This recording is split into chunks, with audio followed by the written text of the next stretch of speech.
So patch 6 is about to drop in a couple of hours, or already might be out, and I completely forgot to make an update video for patch 5, so let's quickly run through that before I run out of time. The first new thing we have is the social menu located in the top right.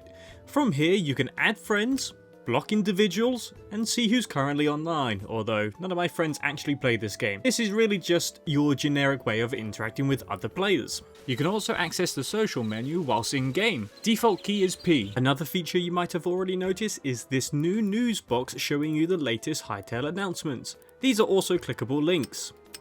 Controller players, you can rejoice as Hytale now has controller support. They mention it is in its first iterations, don't expect everything to work properly, but you should be able to navigate menus and play the full game. From the main menu, if you click on servers, you will now see it has been massively overhauled. You can browse, search, and favourite community run servers fully in-game. Weapon tooltips should now display basic and signature weapon damage. From your inventory, you can now see the number of memories you have collected but have still yet to turn in. I have 8, shows 8, and I can hold up to 48. Within the bug report system, if you go to add screenshots, you can now instead upload a video. Also, there may be new categories for you to select, such as translation. Clicking on the feedback button will now open Hytale's feature request page. Within any inventory menu, hovering over an item will now slightly highlight the background tile. Any setting that utilizes a slider will now update more frequently, basically meaning that you should be able to get that specific number that you want. We have 9 new animations on the emote wheel. We have Ponder Dismissive, Blow Kiss, Yawn, which I imagine also does something to the mouth, but I wear a scarf. Refuse, Salute, High Five, Shrug, Dance Boogie,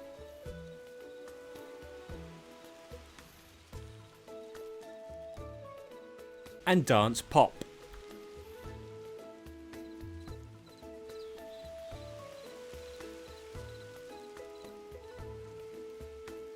So I had to take off my scarf, shave my beard and join a server to show off our next feature. If I use the in-game voice chat system, you can see that the player model's mouth will now animate. The deployable turret, which is a creative only item for now, will now no longer target whoever deployed it, but it will shoot its own projectile.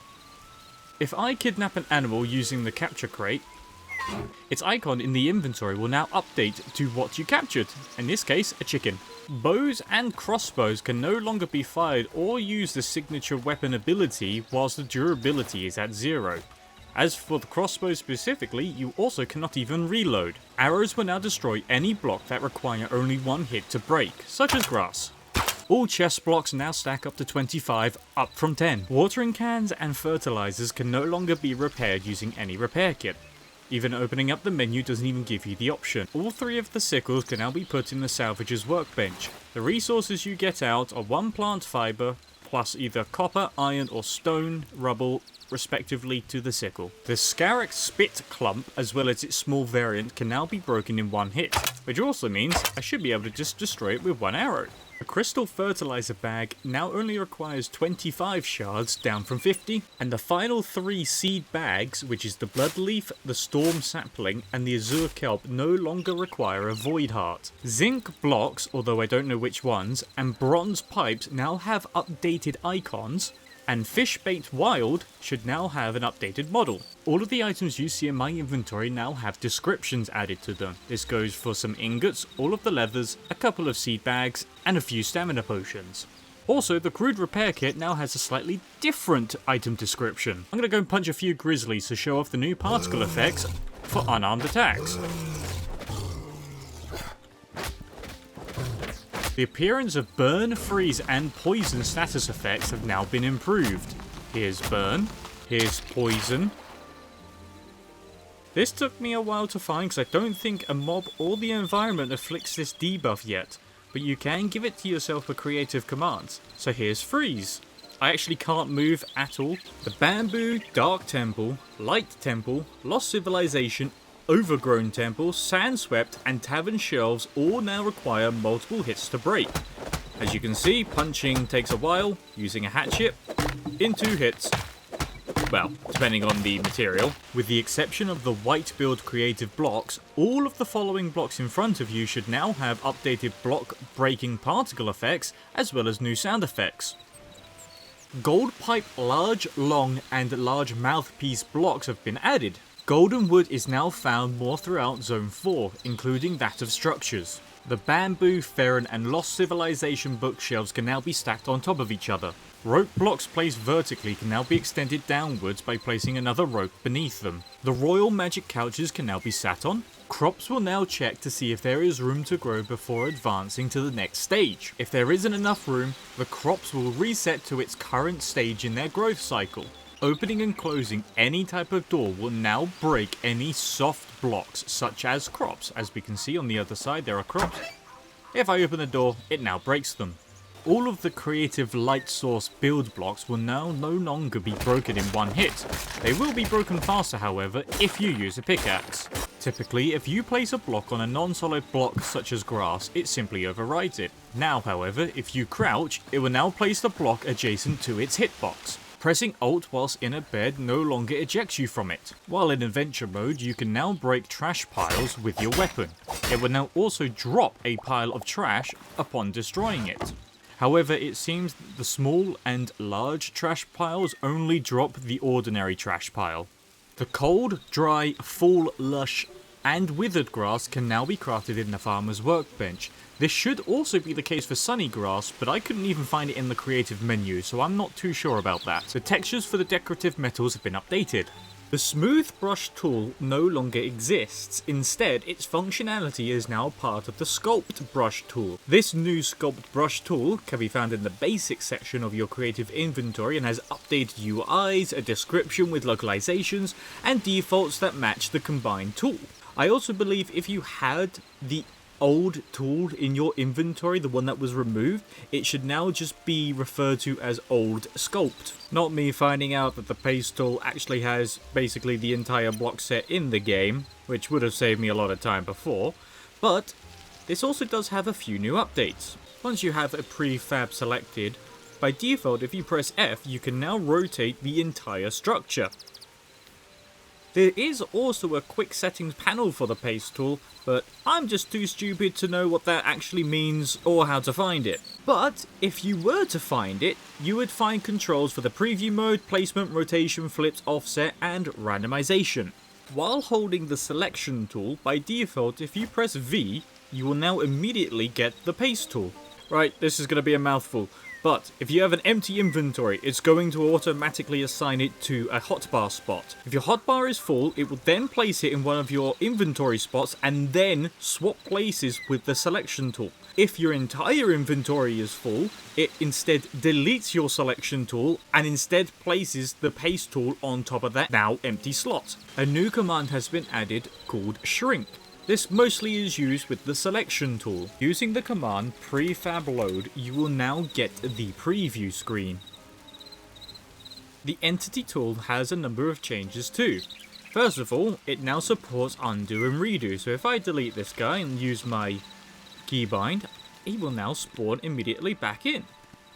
Or, if I redo, I can also remove him again. A scale option has been added when spawning in a creature.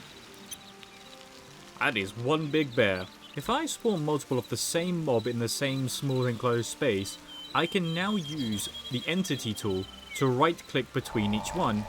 I don't know if you saw, but like that small box is changing on the overlapping creatures. Also, your selected creature will now be highlighted when there are overlapping entities. If we grab a creature and want to place it at a certain distance, we use the scroll wheel, but it jumps quite a bit of distance. If we hold shift, we can now get a more precise location. Also, by default, spawned creatures should now be frozen immediately upon spawning. Well, that was a lie. Any creature that's frozen should now automatically play their idle animations. Oh, my mistake. I missed this freeze on spawn. I believe that is on by default, but now this creature should no longer move. Also, just that text box in general is now new. While in creative, this little trash icon will now appear. Clicking it once asks for confirmation, Clicking it a second time cleans everything from your inventory, your backpack, your offhand radial menu, and any items equipped. It's worth noting it does not remove the backpack or any of its upgrades. A new tool has been added under basic tools called the trigger volume tool. If you have a look on the legend on the left, it says you can trigger volume fire effects when entities enter or exit or interact with the selected area.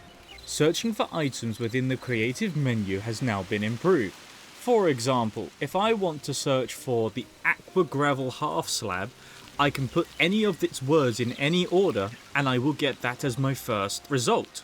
Under your creative mode quick settings, there are now new settings under the placement settings. If I click on no physics under the placement settings, it stops certain blocks from being updated. This sign needs to have a supporting block next to it, but with this feature turned off, it can now suspend in the air. Also under placement settings is free place. If you have this enabled, blocks will no longer overwrite other blocks. Very similar to what we saw with the crouching earlier, but this is the creative mode counterpart. In the creative mode quick settings, if you scroll all the way down to the environment, you can now have the option to toggle fog on and off. By default it is on. Clicking it off slightly reduces the fog off in the distance. Also under the environment tab, the reset button has been removed from this tab specifically, and you have a reset to defaults for the entire creative menu. Under the specialized tools, the flood tools have been removed and combined with the extrude tool. The paintbrush tool in basic tools no longer has a mirror option functionality. A new test dummy has been added. It cannot be knocked back and has 100 hit points. If we go to our creative tools, click on worlds, then instances, and follow the path to gyms, Gym Arena has now been added and simply looks like this. When typing out a command, you can now use tab to auto-complete what you are writing, as well as to see other suggestions for these commands. Game mode no longer determines the permissions that a user has. For example, I am not in creative mode, but I can still use any command that I wish. Likewise, you can also give permissions based on roles instead of having to OP someone. The locate command has been added, works exactly as you expect. You can search for biomes, structures, anything really. The knockback command has been added, mostly for testing purposes. The final command to be added is the kit command. The iron and the adamantite kits give you full loadouts with weapons, armors, blocks and food. And the debug kit sets your health and stamina to an absurd number, gives you some OP armor, I think, which kind of look funky, as well as an orange and a red flag. I assume that this will be updated in the future. The lighting command messages have been updated, but I don't know if it's in this menu or if it's in the chat menu down here. They have added over an hour's worth of new music to Zone 1's Emerald Wilds, Zone 2's Howling Sands, and Zone 3's Whisper Frost Frontiers. Depending on if you are first or third person, sounds will now play differently. In first person, I can just ever so slightly hear the torch off to my left. If I swap to third person, I am now effectively having this in the world, and it now changes based on my camera position. While traversing through any of the three zones that I just mentioned, any cave music should now blend together rather than starting a new track entirely. Players that you have blocked will now automatically be muted. I believe you can still unmute them despite them being blocked, however. All reed variations will now have a sound when broken. Bone blocks now have updated sounds when walked on, landed on, hit and broken. There have been additional sounds added to the glowing royal magic potion and other potion bottles. I can't show off the next couple of features, but they are still worth noting. The first system is sound layering. This means that multiple sources of audio can now be played without interrupting each other. The other feature is a raycasting probe model. This is for reverb and ambience detection, effectively how audio can be played whilst in the game world itself, such as going through a cave or chopping down a tree. And to round off this video, we have a bunch of changes to naming and categorizations to be more in line with the rest of the game. Starting off, all grey variants now use the American spelling instead of the English. This name change also applies to the customized avatar options. The iridescent process brick set should now have a naming scheme in line with every other block in the game, as you can see with the comparison to the aqua brick. Currently, these items can only be spawned in with the creative chat commands. The Wisteria block set should now be called the Wild Wisteria, followed by the name of the item. Stone has been added to the name to be more in line with the rest of the aqua set.